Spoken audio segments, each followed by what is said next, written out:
Salut tout le monde, j'espère que vous allez bien. Vous êtes bien sur Échecs et Politique, la seule chaîne de l'univers sur laquelle on joue aux échecs et on parle de politique avec Éric Zemmour. Ben voyons, qu'il est laid ou qu'il est vilain. Il est vilain physiquement et dans les idées. C'est quand même, c'est quand même une performance, j'ai envie de dire. Ce hold-up, quand même, hein, avec une tête comme ça. Il y a quand même du hold-up sur Sarah Knafo. À mon avis, Sarah Knafo, hein, après, c'est une théorie, hein, mais à mon avis, c'est un agent double. Pour pas que. Je pense qu'elle a été envoyée par Macron pour pas que Marine Le Pen le batte au présidentiel. Tu vois. C'est un truc comme ça. C'est genre, c'est une agence secrète. Mais bon, ça, c'est parce que je suis. Qu'est-ce que je fais? C'est parce que je suis. C'est mon petit côté imaginatif, quoi, romanesque. Non, mais quand même, la vache. Ah, il est vieux, quoi. Au secours. Il est vieux, en plus, il est raciste, quoi. Bon, elle aussi, remarque. Alors, on joue contre Archcoli 6786. C'est un Indien. Il est loin de chez nous. Alors, il joue E4. Qu'est-ce qu'il fait pendant À votre avis, qu'est-ce qu'il fait pendant les 10 secondes? Il regarde quel genre d'ouverture je joue, peut-être. Peut-être c'est ça, hein.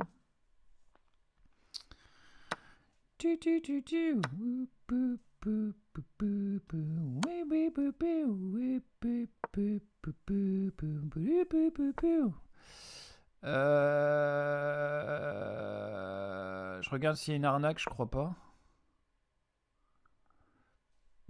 Bon voilà, la carocane, vous connaissez maintenant, hein, je la joue vite. Ah ça c'est bien joué ça par contre. Parce que je peux pas mettre mon fou là. Sinon la dame le prend. Donc, et je peux pas mettre là à cause du pion. Donc ça c'est vraiment un beau coup de sa part. Alors qu'est-ce que je peux faire? Qu'est-ce que je peux faire? Je peux pousser ce pion. Et mettre mon fou ensuite. Je pense que c'est... Et je mettrai mon fou de case noire en fait en keto. Tout simplement. Ça me paraît pas être dégueu.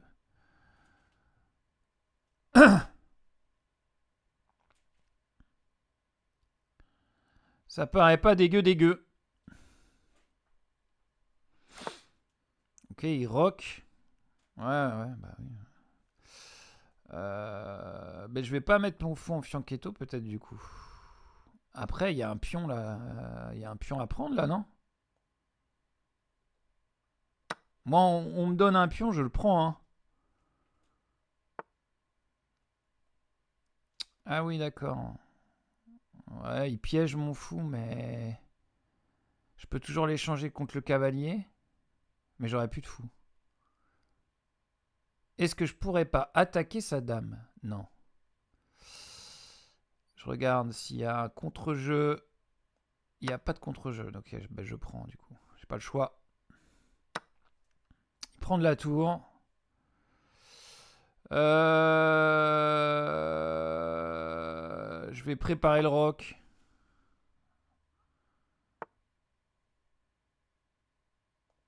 Je vais rocker. Non, je vais pas rocker encore parce que là, s'il y a cavalier, prend pion, prend fou, prend, je perds un pion. Dame ici.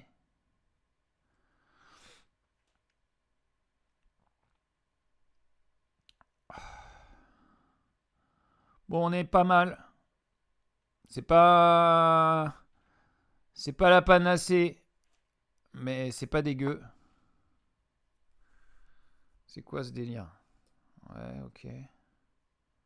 Il veut prendre mon cavalier. Je vois tous tes coups, je connais toutes les stratégies. Ah non.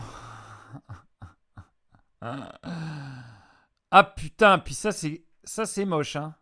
Vache.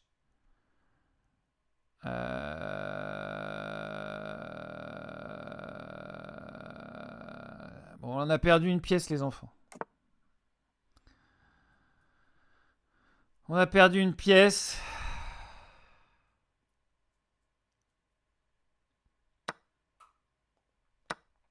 Il va tout échanger, ça va être incroyablement terrible.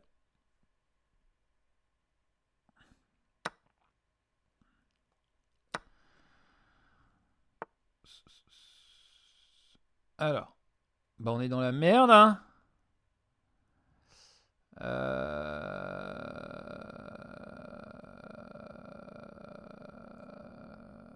Je sais pas, on va gagner du temps sur le fou.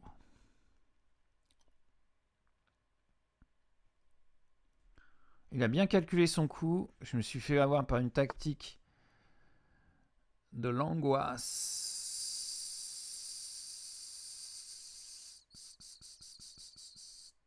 On va prendre la colonne là. Bon, là, on va défendre. On va essayer de le pousser à la faute. Même si je sais pas tellement comment faire. Ça, par exemple, c'est con. Non? Pourquoi il se met là? C'est très con, non? Je sais pas, vas-y, je prends le pion. C'est un piège?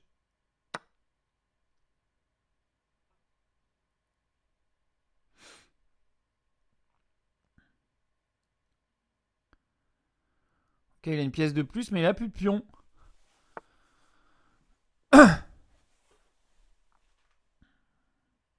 Est-ce que j'échange les dames? Non. Alors, j'échange pas les dames. Si je mets ma dame ici, ça sert à rien. Il va simplement mettre sa tour là, peut-être. Donc, on va pas faire ça. Non, bah... Retour au bercail. Hop. Ouais, mais ça sert à quoi? À rien.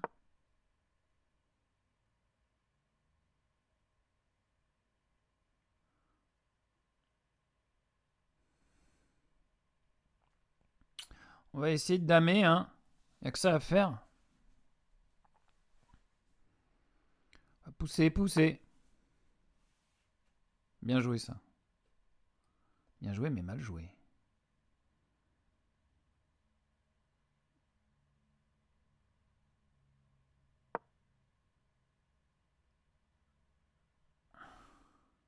J'essaye de garder mes pions.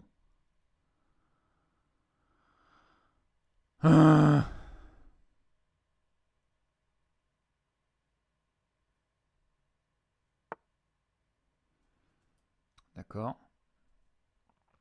Alors, pourquoi il fait ce coup? Je ne sais pas.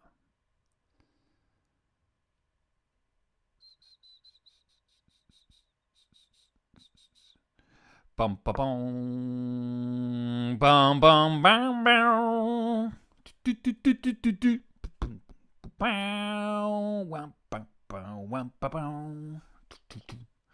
Tous les génériques, les plus grands génériques de dessins animés faits à la bouche. Tintin.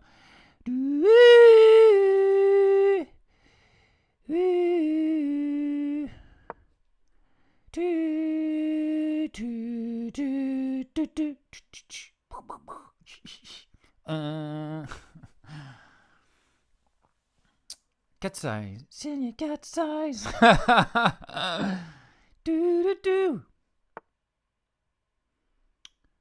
Ouais, mais non, en fait.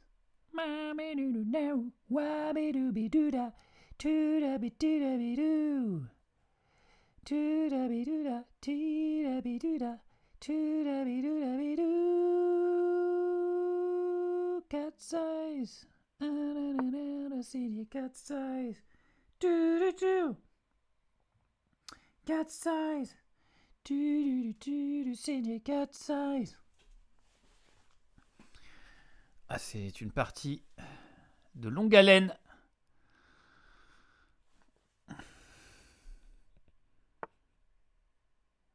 Ouais. À quoi ça sert d'aller là avec sa tour? Vas-y, on pousse le pion. Et je pousse le pion. Et je remets le pion. Je pousse le pion. Je remets le pion. Je pousse le pion. Je remets le pion. Il va prendre. Je vais prendre de la tour. Ouais. J'ai pas genre... Et tour ici, il fait quoi? On s'en fout. Je pousse le pion.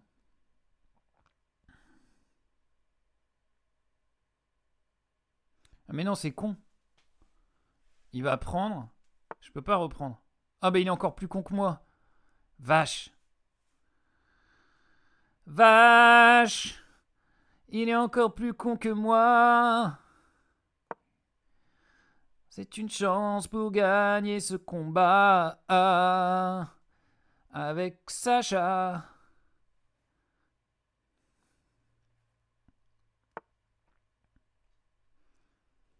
Ouais.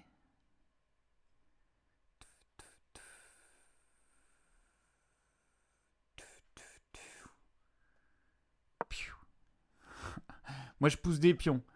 J'ai décidé que je poussais des pions. Je pousse des pions. Ah, lui aussi pousse des pions. Vache. 4-16. Il va bien être obligé de bouger sa tour au bout d'un moment, non? Oh putain, j'ai failli faire une connerie. Et si je mets madame ici, il va faire quoi? Signe 4-16. Tu.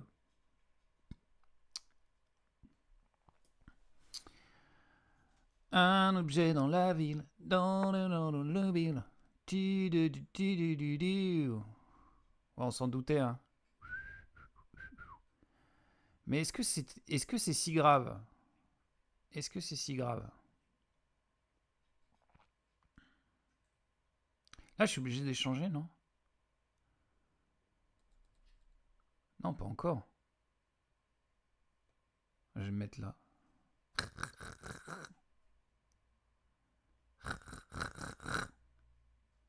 Je vais me mettre là, hein.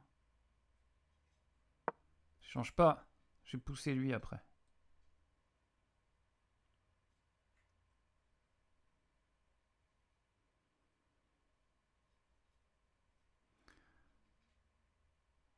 Peut-être tour D8 et je pousse. Et après, je pousse encore.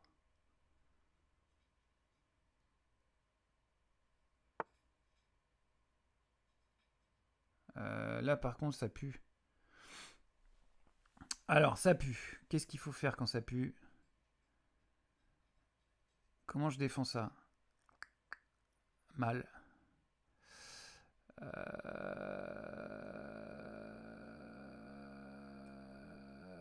Il reste 3 minutes 20. Je mets mon roi là? Non, j'ai pas le choix de toute façon. Si je mets là, c'est mat. Je peux pas. Ah bah, c'est fini. J'ai plus de coups là. Ah si, j'ai dame ici. Tour prend, pion prend. Et il mate pas. Mais c'est de la merde, non? J'ai que ça?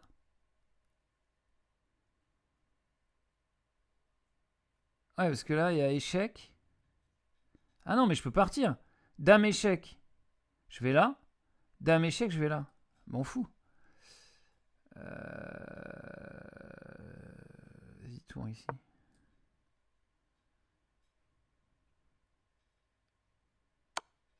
Ouais.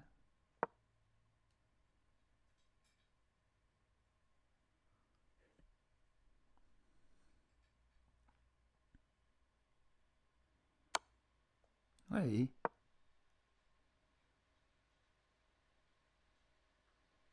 Vas-y, dégage. Ah! Salaud!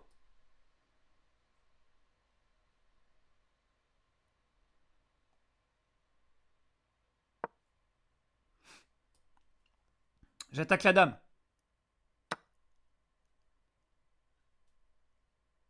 Putain, bien joué. Ah non, mal joué. Je prends le fou. Je prends la tour. J'ai égalisé. Vache. Je suis pas peu fier. Oh non, il va me mater là?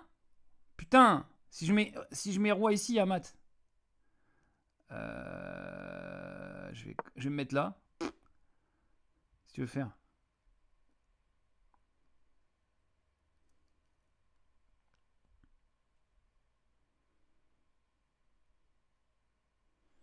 2 minutes pour gagner. Ça, je me mets là, j'ai calculé. Oh non, j'ai calculé comme une merde, oui.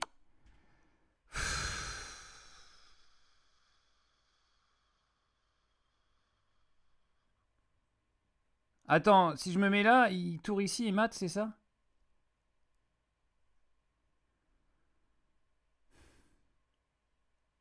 Ah! Ah! C'est pas bien. Fallait pas le faire. Oh! Allez. Non, c'est pas bien. Oh, ouais, mais non. Attends, ici. Attends. C'est pas fini, c'est pas fini. Vas-y, mets échec. Bas les couilles. C'est pas fini, les enfants. Il reste 1 minute. On est nul au temps. Mais si on la gagne, c'est champagne. Que de suspense. Si tour H4, roi G5. Et sur roi G5, ça joue. Ça joue. Ah, sur roi G5, il y a peut-être un pion là qui va venir me faire chier.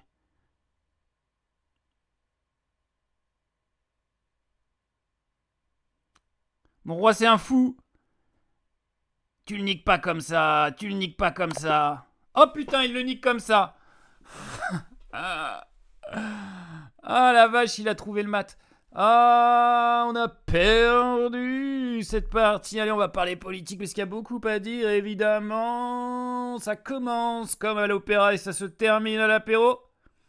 Alors, ça change toutes les minutes. C'est un truc de dingo. Emmanuel Macron envisage de reconduire Sébastien Lecornu à Matignon. Il reçoit à 14h30 les chefs du bloc central pour exposer ses plans en cas de désaccord. Il n'exclut pas de dissoudre à nouveau.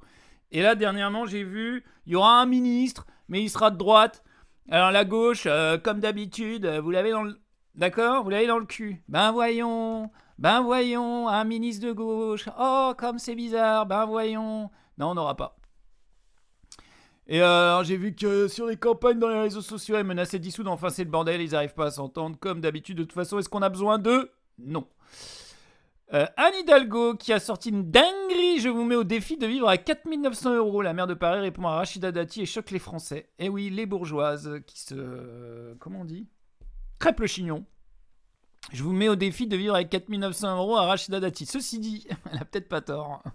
Parce que Rachida Dati, 4 900 €, c'est son argent de poche. Hein. C'est pour aller jeter le pain.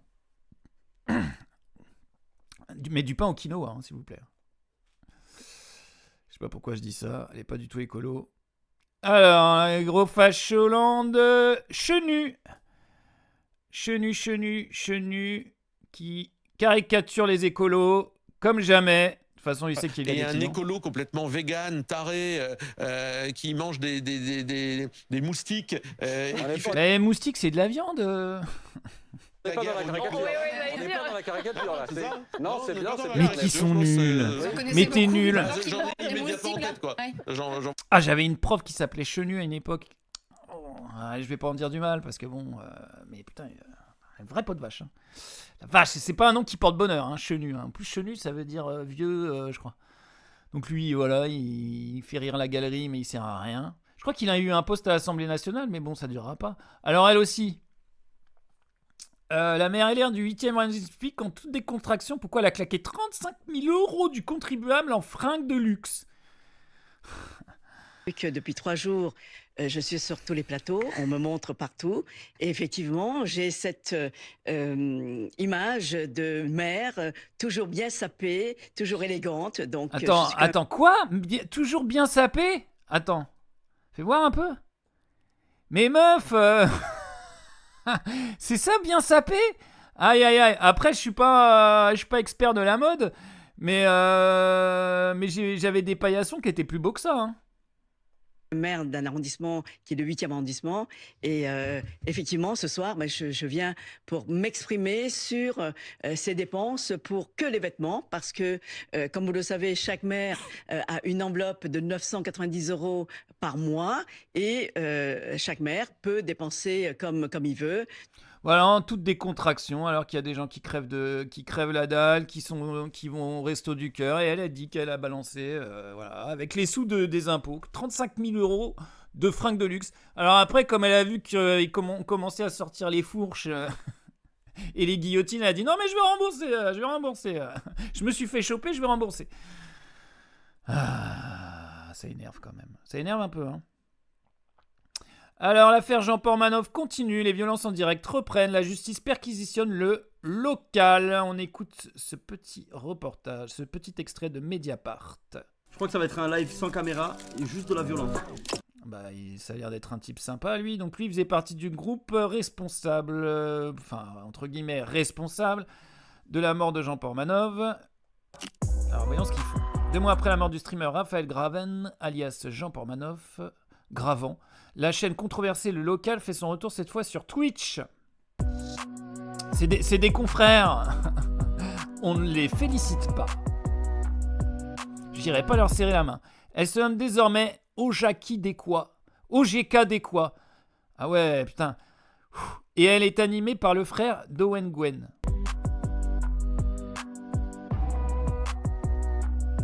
Donc il y a un gros tas de merde, je suis entouré de bons à rien. Ah oui, bah oui, il a l'air sympa avec ses collègues, lui. Et je parlerai plus jamais ma petite langue de merde. Plus jamais je parlerai ma petite langue de merde.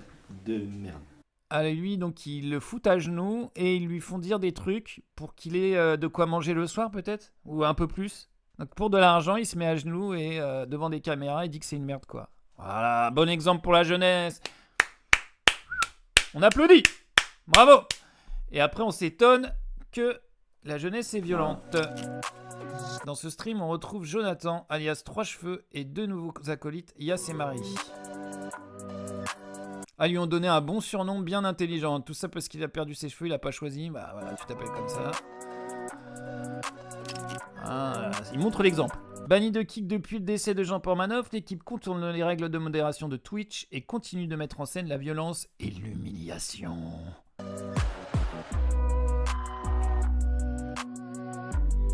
Au goulag! Je t'enverrai tout ça au goulag, mais il là. faut pas que tu sois devant la cam, on est sur Twitch. Je coupe la cam. Non! Ne remets pas la cam, je vais être ban. Oui, d'accord. Ok. Bon, là, ils font semblant, clairement. Quoique. Oh là, le shoot. Coupe la cam. Attends. Ouais, c'est de la mise en scène. Mais bon, tout à l'heure, il a quand même dit que c'était une merde, hein. J'ai senti qu'il y a une claque qui est partie, qui t'a enlevé les lunettes et c'est un peu allé dans tes yeux. Mais premier degré, elle a pris des grosses baffes. Hein. Attends, on va un peu lui passer aussi les têtes. Ouais, bah c'est des gros débiles, quoi. 1 an après les révélations de Mediapart l'ouverture de l'enquête pour violence par le parquet de Nice, les streamers ironisent sur la situation et ciblent notre journaliste.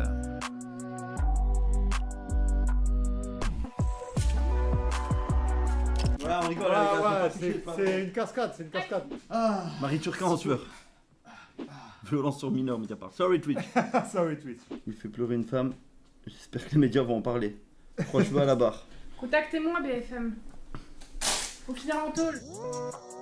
Ouais, mais voilà, en fait, c'est là tout le problème de notre société, c'est qu'ils sont prêts à tout pour être starifiés, pour percer.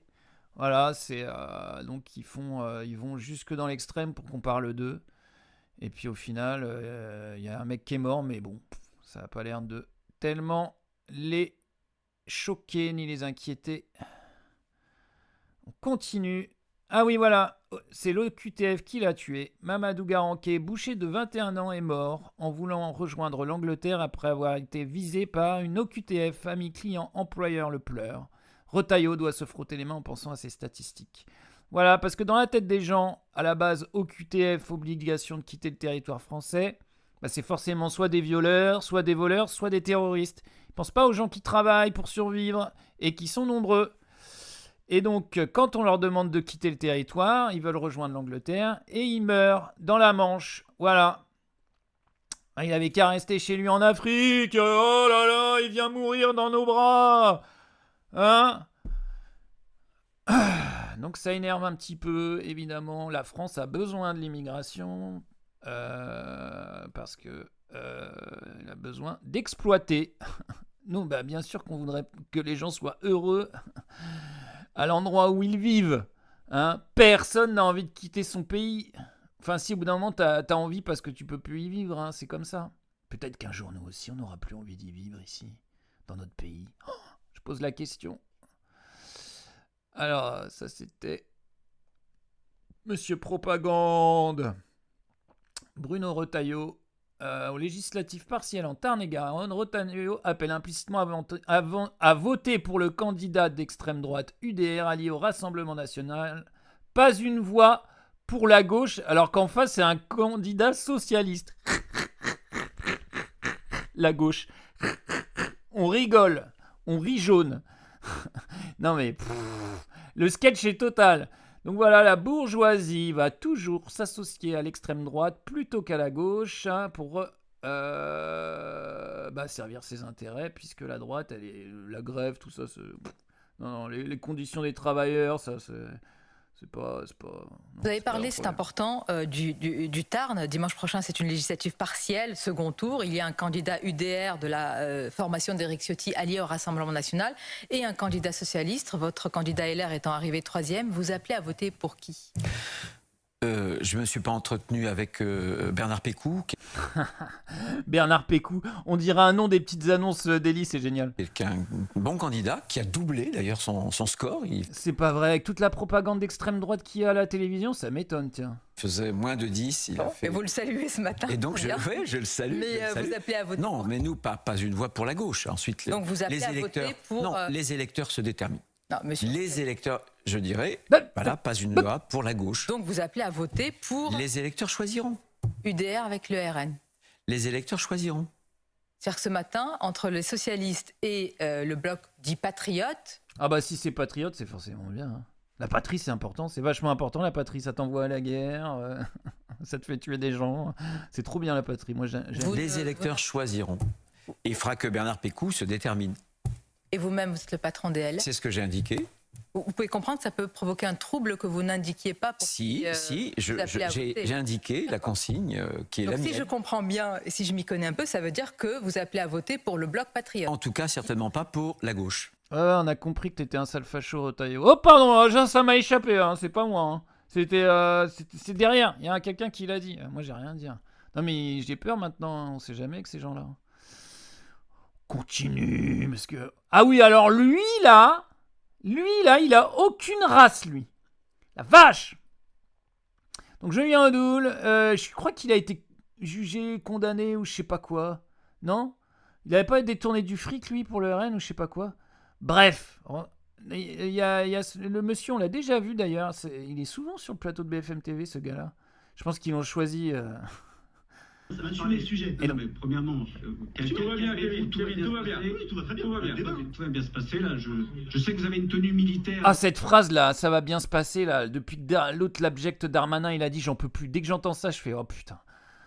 Aujourd'hui, je sais que c'est peut-être pour célébrer quelque chose, mais très clairement, tout va bien se passer. Attendez, alors, comment... Tout va bien. Tout va très bien. Tout va bien se passer, là. Je sais que vous avez une tenue militaire, là, aujourd'hui. Je sais que c'est peut-être pour célébrer quelque chose. Mais en quoi... les gens qui défendent la Palestine iraient célébrer un autre massacre. Mais lui, dans sa tête, c'est de la provocation, c'est du racisme. Enfin, mais très clairement, tout va bien se passer, on peut dialoguer tranquillement. Qu'est-ce que vous insinuez là ? Qu'est-ce que vous insinuez là ? Qu'est-ce qu'il insinue, hein ? Ah non, mais... Qu'est-ce que vous... Non, l'autre, il se sent quand même un petit peu obligé de dire, on est sur BFM, sur CNews, ils auraient dit, ah mais oui, c'est vrai. Là, on est sur BFM, le mec se sent un petit peu obligé de dire, mais qu'est-ce que vous insinuez ? Nous nous désolidarisons de ces propos. Il a même pas dit ça, hein, je crois. Allez au bout. Ah la gueule. Allez au bout. Il est assez virulent dans son mode d'expression. Moi, je discute, je répondais à madame qui parlait de 39 km. Ah, mais répondez, allez au bout. Oui, voilà, la bonne tenue, la bonne façon de parler, c'est toujours du côté des puissants.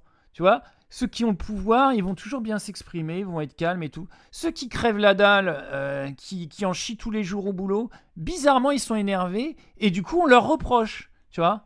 Alors que la violence, elle est déjà là dans la société, elle est au travail, la violence, puisqu'on est soumis, en fait. On est soumis à une hiérarchie, voilà. Si on n'a pas notre salaire, on crève de faim, donc on est soumis, en fait, au pouvoir financier et tout ça. Et donc, tu verras jamais un bourgeois s'énerver, quoi. Donc lui, il bosse pour la bourgeoisie, hein, le Front National. Donc ils agitent l'épouvantail des Arabes pour qu'on vote à droite. Mais il agite toujours avec bienveillance, décence et politesse. Au bout de ma tenue vestimentaire, allez au bout, je vous pose une question de thématique totalitaire et que vous avez un style qui est assez. J'allais fêter quoi? Qui est assez. Alors parce qu'il est habillé en tenue militaire, il a un style virulent. Mais t'as regardé tes électeurs, Julien? Hein? Les mecs qui votent extrême droite, il y en a beaucoup qui sont habillés en treillis, qui portent des tatouages assez virulents, je trouve. J'avais dit que j'allais fêter quelque chose, j'allais fêter quoi? Qui est assez virulent, voilà, c'est tout. Mais là, vous avez... Ouais, non, mais t'as dit un truc, mec, tu vas être poursuivi en justice, mon gars, ça va pas se passer comme ça, j'espère qu'il va y avoir des plaintes de déposer, hein. Non, mais n'importe quoi, lui. Lui, mais c'est bien le direct, c'est bien, bas les masques. Alors, Pascal Praud refuse qu'on lui dise que l'extrême droite, c'est l'extrême droite. Et donc, il dit, mais non, mais Marine Le Pen n'est pas d'extrême droite. Écoutez, je ne vous laisserai pas dire ça. Les héritiers du gaullisme ne veulent pas entendre parler de l'extrême droite, je suis désolé. C'est extrême. Si, d'abord vous avez raison, les gaullistes ne veulent pas l'extrême droite, mais Marine Le Pen n'est pas d'extrême droite. Ah bon? Et les électeurs, ils l'ont bien compris. Il n'y a plus que vous qui ne l'avez pas compris. Ou alors les gens sont des imbéciles. Alors si Marine Le Pen n'est pas d'extrême droite, qui est d'extrême droite? Ben voyons, Éric Zemmour, bah voilà, c'est toujours sur ma gueule que ça tombe. Non.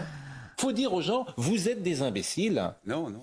Non mais les gens ils sont pas des imbéciles, ils votent extrême droite parce que on leur montre à la télé que des dealers, que des mecs avec des calaches, des gars comme ça. On leur montre le banditisme qui est bizarrement tenu par la fraction de la population qui n'a pas accès à l'emploi.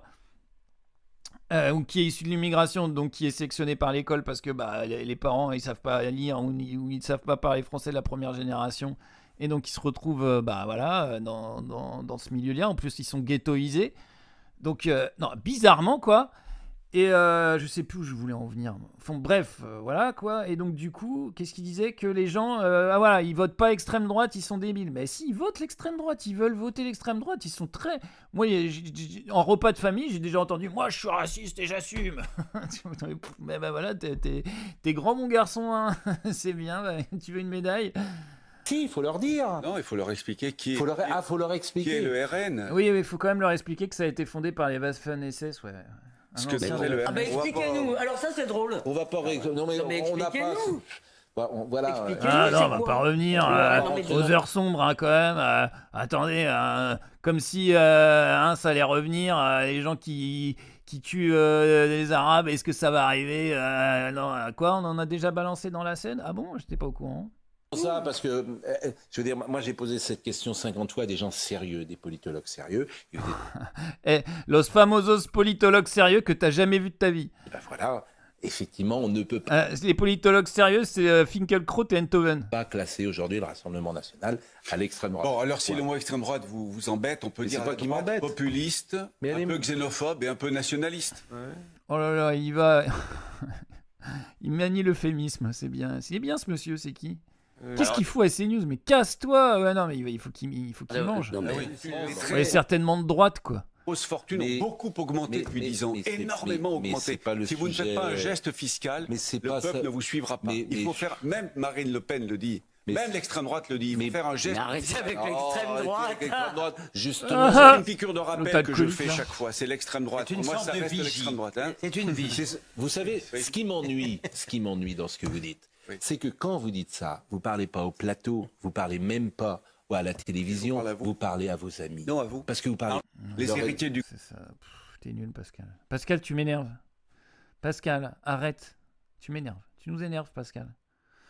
Allez, on va refaire une petite partie d'échecs. C'est quand même une chaîne d'échecs au départ. Maintenant qu'on s'est bien énervé contre la droite. Eux, ils vont pas nous sortir de la mouise, hein. Ça c'est clair. Vous allez payer... Vous payerez vos soins quand vous serez vieux et handicapé. Alors, c'est à moi de commencer. La vache, c'est les blancs qui commencent. Je redécouvre les règles. Oui, mais on joue l'écossaise ici. Tu vas faire quoi? Et je travaille tellement plus les échecs. Ça va être tout au talent, là. J'ai plus le temps, les enfants. Je sais plus ce qu'il faut faire, là. Pion prend, cavalier prend. Non, c'est pas ça. Attends. Pion prend. Pion prend. Laissez-moi réfléchir. Dame prend. Cavalier prend. Oui, mais je gagne un pion, je crois, dans cette histoire. Oui, c'est ça. Pion prend, dame prend, cavalier prend, pion. Je gagne un pion dans cette histoire. Voilà. Ah, il prend du roi. Il se déroque. D'accord. Bah vas-y, déroque-toi, mon gars. Il s'est dit, vas-y, c'est la bonne strat. C'est la bonne strat, je vais me déroquer. Psychopathe. Ok. Bah, je vais le mettre là. Hein. Du coup, ce pion, il est même plus défendu. Voilà. Hop là. Attention, il va prendre un échec bientôt. Allez, il vient de se rendre compte de sa connerie. Ah merde. Ah merde. J'ai fait une connerie. Allez, tiens, c'est gratuit, c'est pour moi. Est-ce que c'est le bon moment? De toute façon, il va bouger son roi. Est-ce que c'est le bon moment? Ouais, c'est le bon moment, non? Allez, c'est pour moi, ça me fait plaisir.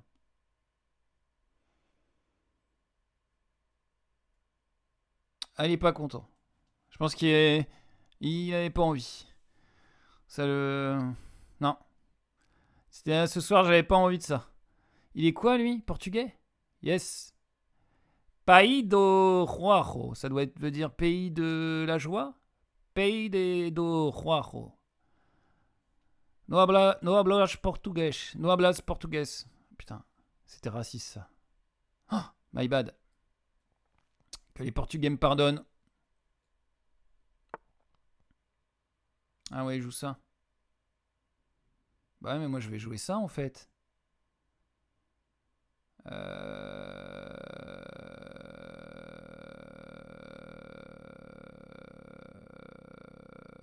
Ouais. Mais clouer le fou là. Même s'il met son roi là, je le prends. Aïe aïe aïe. Faut jamais laisser son roi au centre, mon gars. T'aurais dû laisser le pion plutôt que te déroquer. On t'a pas appris ça aux écoles des échecs portugaises? Pourquoi je me mets à parler comme Michel Serrault? Hein? T'as pas parlé de ça quand t'étais aux échecs portugaises? Michel Serrault, l'acteur. Hein, ma biscotte? Oh là là, c'est gênant. Si la gêne, pardon. Si la gêne était incarnée. Ouais, je crois que le Portugal est en train de transpirer. Il va aller manger une poche de nache. Pour se remonter le moral.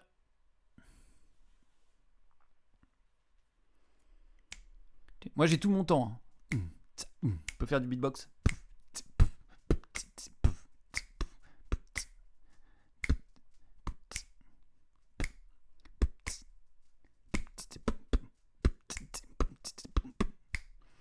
Tu perds ton temps et je ne partirai pas parce que j'ai tellement envie de gagner ces 10 points de brin.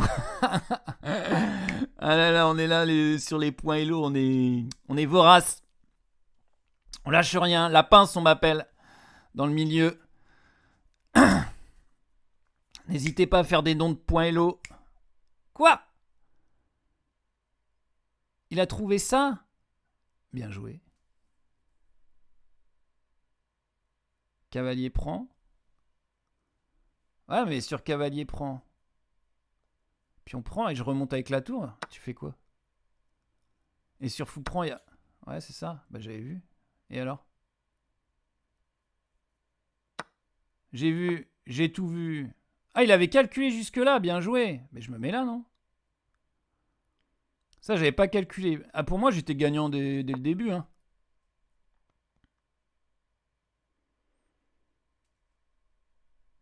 Je lâche pas. Je le lâche pas. La force du clouage. Retenez bien ça. Il peut pas l'enlever ce fou, puisque la tour est en face du roi. Je dis ça pour ceux qui savent pas jouer aux échecs, s'il y en a qui passent. Bon, ceux qui savent jouer, ils avaient vu, hein, évidemment. Il y avait sûrement mieux à faire, peut-être. Mais là, son erreur, c'est de pas avoir... c'est d'avoir pris avec le roi et pas le cavalier. Il s'est dit, je vais pas perdre un temps de développement. Bah ouais, mon vieux, mais t'as fait une connerie, en fait.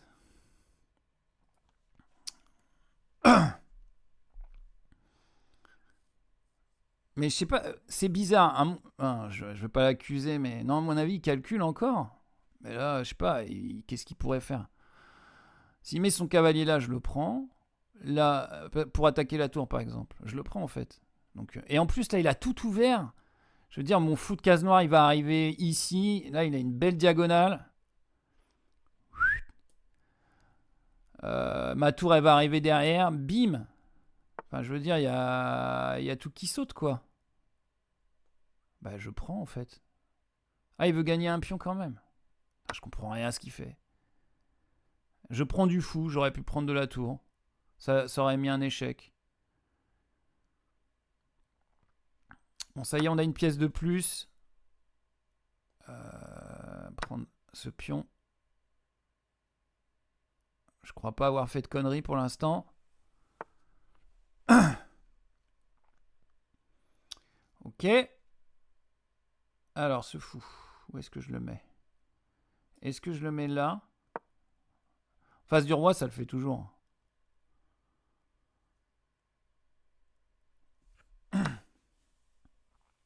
Ah mince, ma tour! Bon, on a perdu... Oh, on va perdre plein de trucs, là! Vache! Ah bah voilà, je fais le malin et je perds tout. Mais quel nul! Oh, je me déteste! Pourquoi j'ai joué si mal? Ah non, mais là, ça va être hyper... Mais là, c'est ingagnable en plus. Mais qu'est-ce que j'ai fait? Ah, c'est ça quand on fait le malin, là. Pénible. Pénible. Oh, heureusement qu'il y a la politique dans cette chaîne. Ah non, mais j'ai fait tellement de la merde. La vache! Incroyable. Parce que là, l'avantage que j'avais, je l'ai plus, quoi. Et son roi, il est déroqué, mais c'est pas grave, il est au centre maintenant, c'est même bien pour lui. Là, il va attaquer ce cavalier, il va prendre un pion, il a un pion avancé. C'est allé tellement vite, en plus, cette connerie. Moi, je peux l'avoir en mettant un échec ici, peut-être. Ouais. Ça gagne un cavalier. Donc, je récupère une pièce quand même. Putain.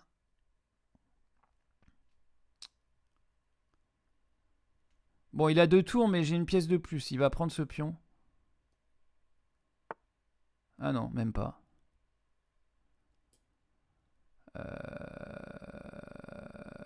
Je regarde ce que je peux faire. Non, mais là, parce que j'ai fait tellement de la merde tout à l'heure qu'il faut que je fasse gaffe. Est-ce qu'il vaut mieux bouger le fou ou bouger la tour?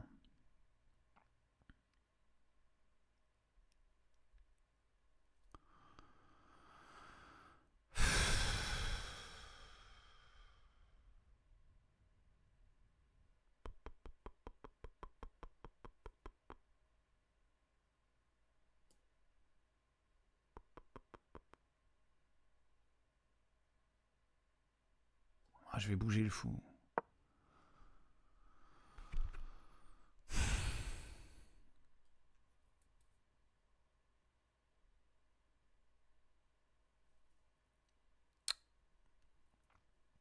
Bon, c'est pas encore gagné cette histoire.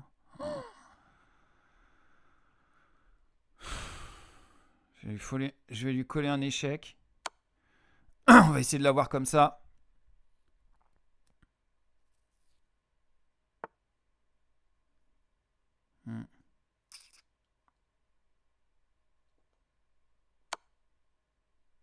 Mais je vais encore faire de la merde de toute façon, c'est sûr. Voilà. Par exemple.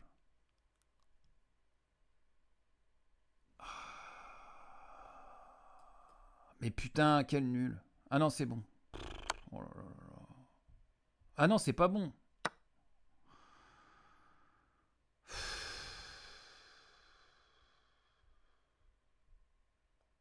putain, c'est perdu. C'est perdu. Vache, il prend pas la tour, mais il est débile ou quoi? Ah ouais, mais non, il y a Matt. Oh là là là là là là là là là là là là là là là là, mais quelle horreur, quelle horreur. Ah, ça aurait été horrible les échecs ce soir. Horrible. Ah, j'ai été tellement nul. Ah, mais c'est le nom de la chaîne, mais je mens pas, hein, je suis vraiment très nul. Oh là là là là, ben oui, là, il y a Matt parce que... Ouais, parce que surtout ici. Putain, mais alors où est-ce que j'ai merdé? Attendez, parce que... J'avais la game, quoi. J'avais la game en main. Et comme j'avais la game en main, évidemment, j'ai pas fait gaffe. Parce que là, j'avais encore la game en main. Là, ouais. Là, ouais. Là, c'était bon. C'était encore bon.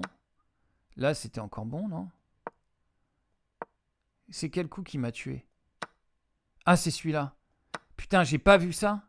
Ah ouais, parce qu'il a... En fait, voilà, ça c'est aux échecs, c'est fatal. Quand il déplace une pièce et que c'est pas cette pièce qui attaque et que ça libère une autre, ça c'est... Ça, quand t'es pas un bon joueur, tu te fais avoir vite fait. Et là, il m'a bien eu, ça c'était un super coup. Et puis après, bah c'était fini, quoi. J'ai réussi à remonter un peu, mais...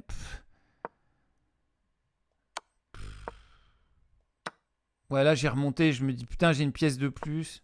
Mais là, Après, j'ai fait de la merde parce que j'étais dégoûté de la part.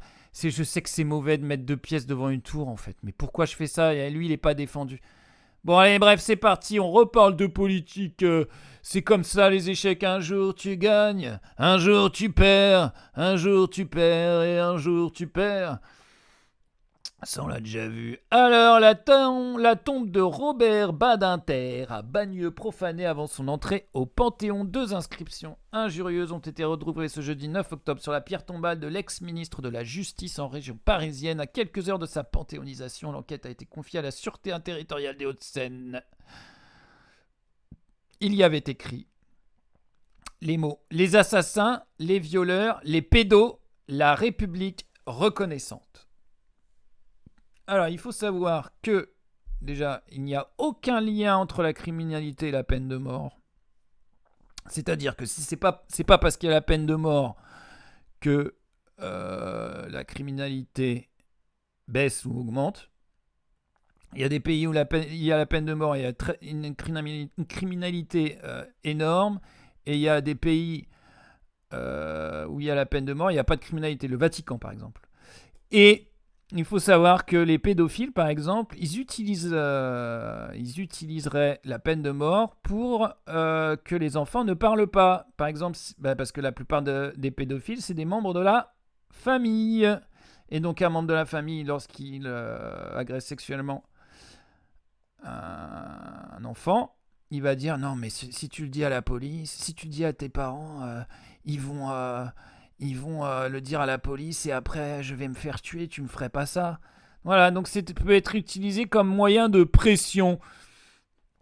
Parce que les pédophiles sont des gens malades. Enfin, je suis pas spécialiste, mais bon, ça me paraît quand même être une dinguerie d'être pédophile. Enfin, c'est pas tellement concevable dans ma tête, mais bon, ça existe. Et donc, ils utilisent ce genre de pression. Et donc, ça m'a fait penser à cette conférence de Geoffroy de la Gannerie, parce que bon, lui, c'est un bourgeois hein, à la base. Mais il est d'extrême gauche, donc ça va. Lui, et il parle un petit peu du concept de punitivisme, et il va un petit peu nous parler de la peine de mort. Si ça marche. Si l'effet Bonaldi.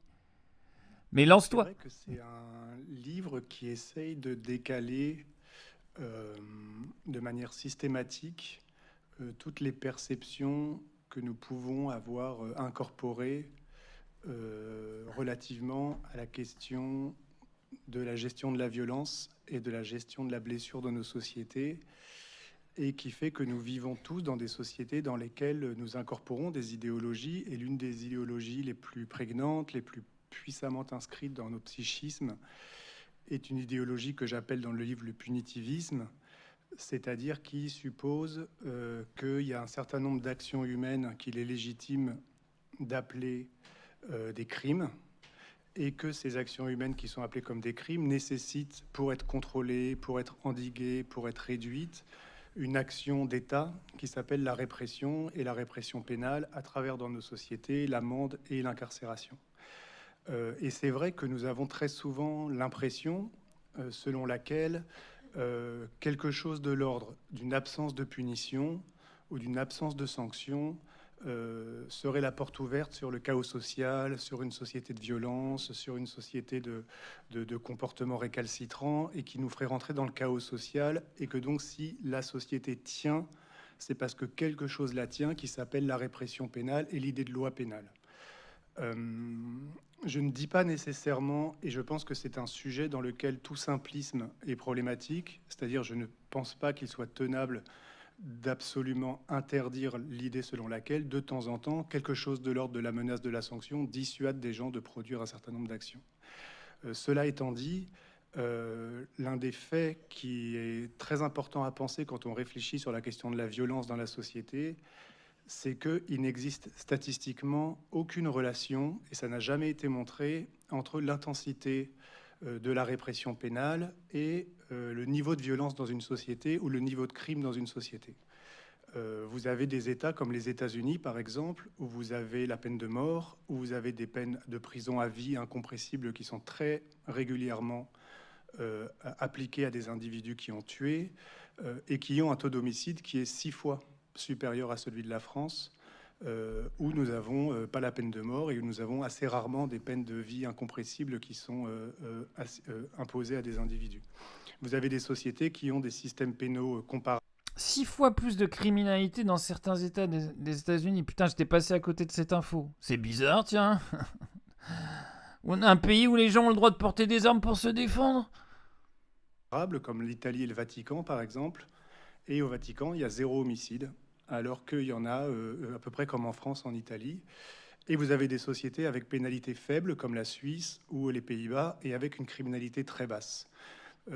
Au fond, vous avez, quand vous réfléchissez de manière statistique, une autonomie relative du système de la répression et du système de la peine par rapport à la question du crime et de la commission des illégalismes, ce qui veut dire que de manière assez contre-intuitive, il n'est pas du tout certain que ce qu'on appelle la répression soit nécessairement quelque chose qui diminue la violence dans la société. Et que ce qui diminue la violence dans la société, ce sont très souvent d'autres mécanismes, on pourra y revenir, que la question répressive.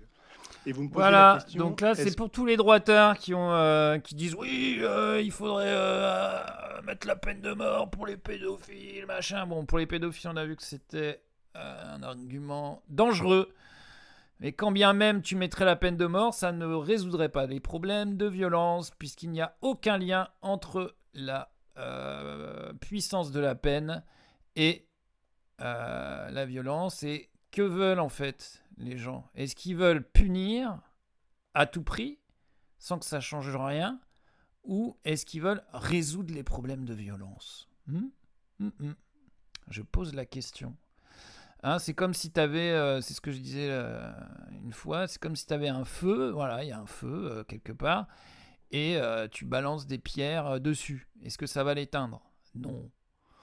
Bah voilà, je pense qu'on a un sujet de réflexion. Vous n'avez qu'à réfléchir à ce qui fait que la société est violente.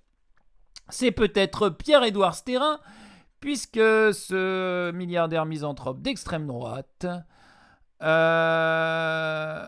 finance un organisme d'éducation à la sexualité et il place ses pions à l'école publique, se présentant comme neutre et laïque. LIFT, quel nom stylé pour dire aux enfants que les garçons sont comme ci, les filles comme ça, et que, enfin je sais pas ce qu'ils disent, on va voir, propose des programmes en ligne d'éducation à la sexualité destinés aux salles de classe, largement financés par le milliardaire ultra-conservateur Pierre-Édouard Stérin. L'entreprise a déjà un gros client public, la région Auvergne-Rhône-Alpes. Elle a pour but de proposer du contenu positif pour les jeunes. Ouais, sois positif avec l'extrême droite. Grâce à des vidéos en ligne qui traitent des sujets essentiels, tels que la confiance en soi, la vie affective, relationnelle, la santé mentale et la santé physique. C'est ce qu'affirme dans une présentation vidéo Laurent Lauren Onfunk, cofondatrice de Lyft, une entreprise créée en 2024 qui développe des programmes de formation d'éducation à la sexualité et à destination des établissements scolaires privés d'abord et publics ensuite. Après des années d'atermoiements et de rétropédalage, le ministère a publié en février le programme d'éducation sexuelle à la vie affective et relationnelle, qui doit être obligatoirement mis en œuvre dans tous les établissements scolaires cette année, qu'ils soient publics ou privés sous contrat. Seulement, entre un manque de temps et des enseignants peu à l'aise sur ces questions, ces consignes sont appliquées de façon disparate. Résultat, prestataires extérieurs tentent de s'engouffrer dans la brèche, tu m'étonnes. Pour l'enseignant Arno Holzmann, professeur de sciences de la vie et de la terre, spécialisé dans la formation à l'EVARS dans l'académie de Nancy-Metz, deux choses sont d'ores et déjà à craindre: la capitalisation d'organisations autour d'un marché qui commence à se structurer autour de l'EVARS, mais aussi les idées réactionnaires qu'il peut y avoir derrière certaines d'entre elles, surtout quand elles viennent de Pierre-Édouard Stérin. Parmi les organismes qui ont suscité l'inquiétude des enseignantes démarchées, on trouve l'entreprise Lyft, vantant sur son site les mérites d'un projet neutre et laïque, qui aborde, indique-t-elle à Mediapart, toutes les notions et compétences demandées dans le programme de l'éducation nationale, y compris celles liées aux questions de genre et de sexualité qui crispent une large sphère proche de l'enseignement catholique. Ouais, bah si on donne de l'argent à ça, on donne de l'argent à ça. À lui, là, qui a dit qu'il bossait pour aller au paradis. Il a dit, moi, ce que je veux, c'est aller au paradis. Le paradis. Société omet toutefois de préciser que parmi ses soutiens figure le milliardaire ultra-conservateur et anti-avortement Pierre-Édouard Stérin, qui a récemment affirmé que son action prioritaire en France est de stimuler une politique nataliste chrétienne et de souche européenne. Lui, il croit au grand remplacement, lui. D'après des documents que Mediapart s'est procurés, une des sociétés de cet admirateur de Donald Trump, Otium Impact France, récemment rebaptisé Odyssey Impact, devenu en octobre 2024 actionnaire à 34% de Lyft, par une augmentation de capital.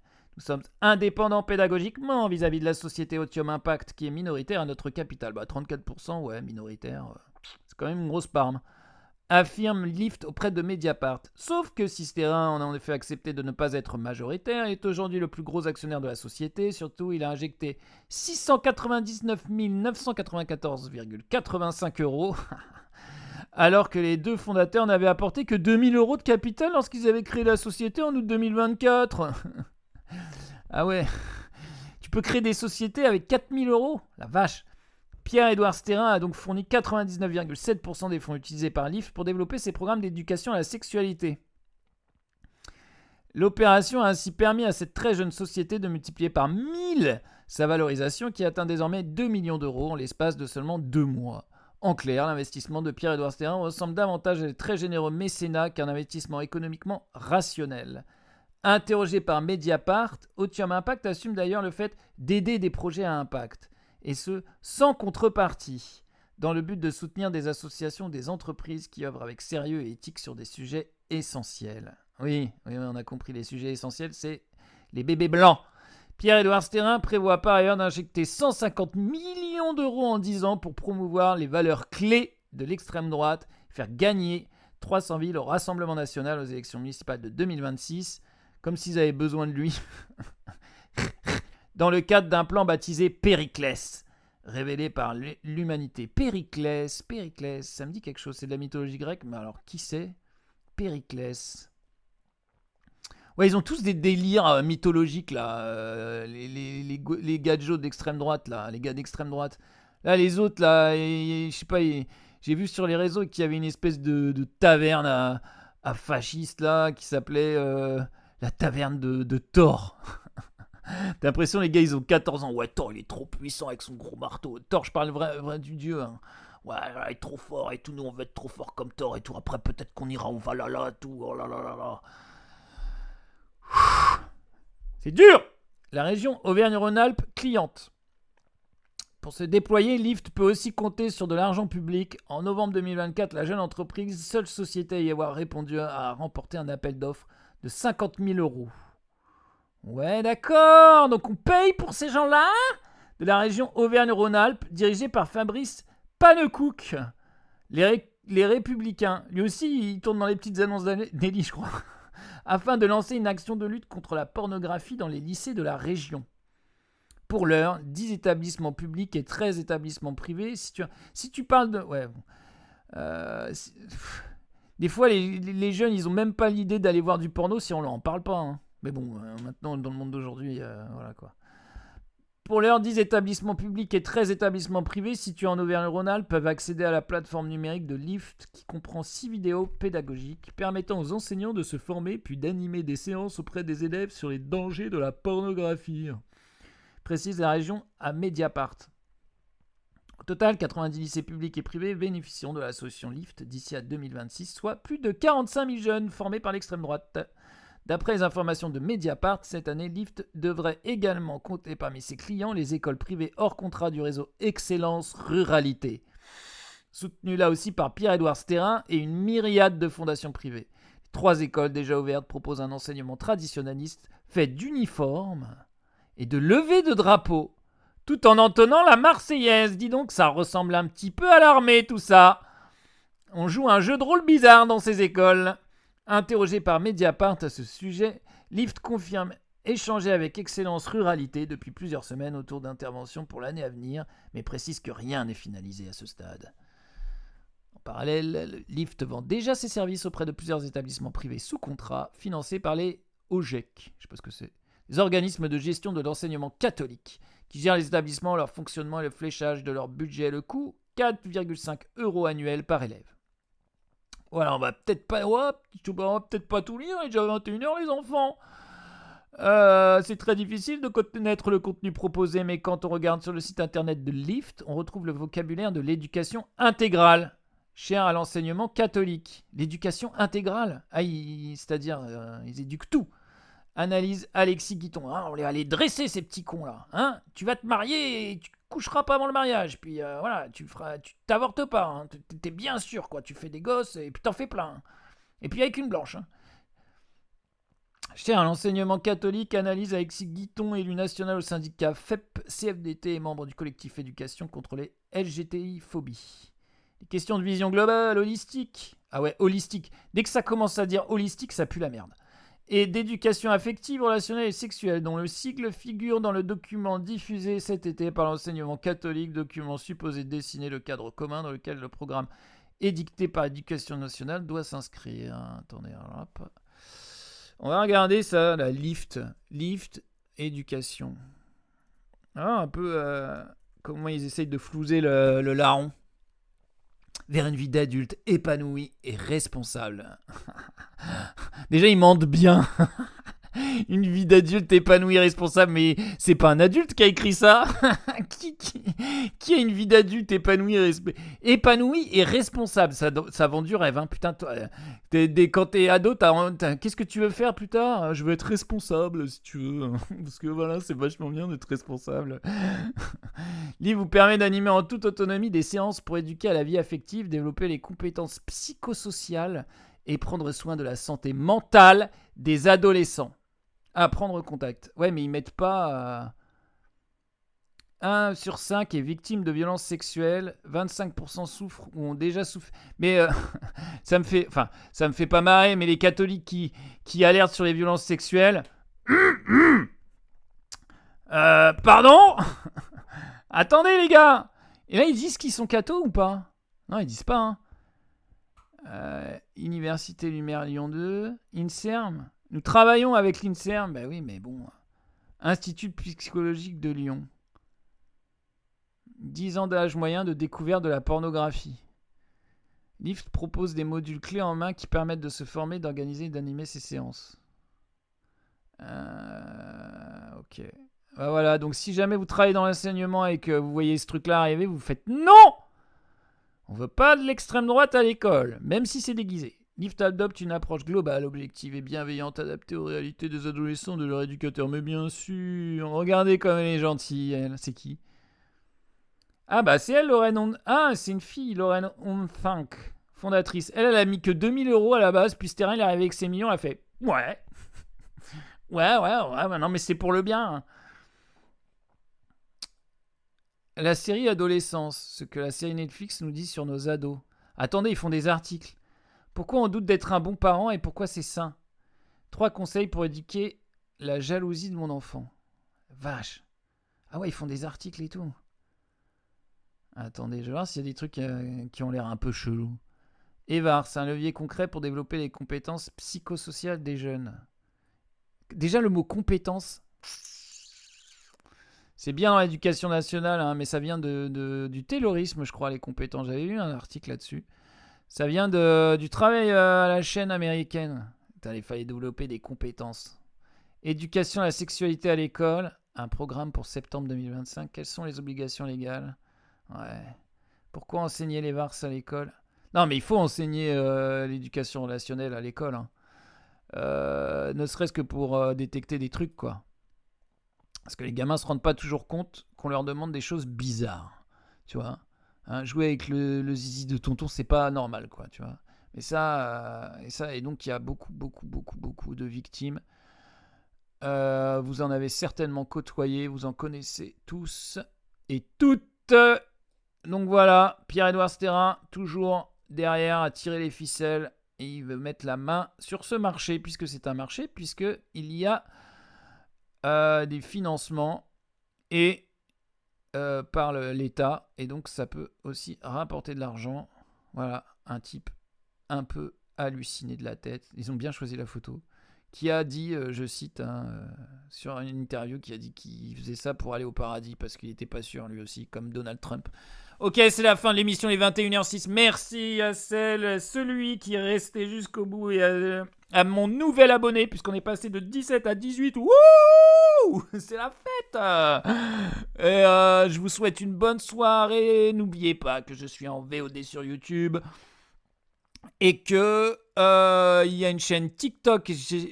Ma collaboratrice qui travaille, qui a beaucoup de choses à faire dans sa vie, m'a promis qu'il y aura un prochain montage. Pour l'instant, il y en a que 3. Mais on y croit.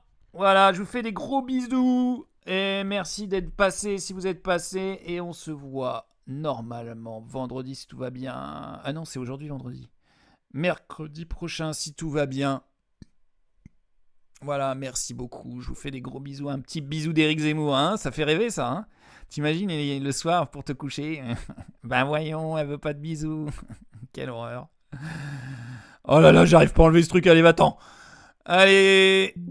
Oui, mais non, voilà. Allez, bon. Ça, il y aura pas de montage. Salut. Bonne soirée. Gros bisous. Ciao.